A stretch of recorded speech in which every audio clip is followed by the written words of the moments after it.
আরও বেশ কয়েকটি এশীয় দেশ। এবং সেই আবেদনের প্রেক্ষিতেই রাষ্ট্রসংঘ এই নির্দেশ দিয়েছে বাংলাদেশের অন্তর্বর্তী প্রশাসনকে আগামী 7 দিনের মধ্যে শেখ হাসিনার যে পদত্যাগপত্র সেই পদত্যাগপত্র জমা দিতে হবে অন্তর্বর্তী প্রশাসনকে রাষ্ট্রসংঘের সদর দপ্তরে।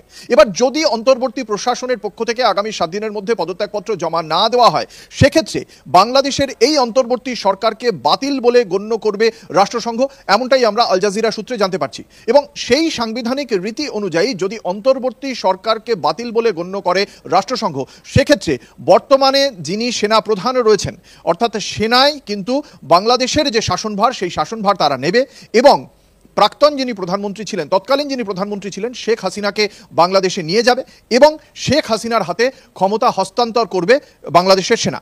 এবার এক্ষেত্রে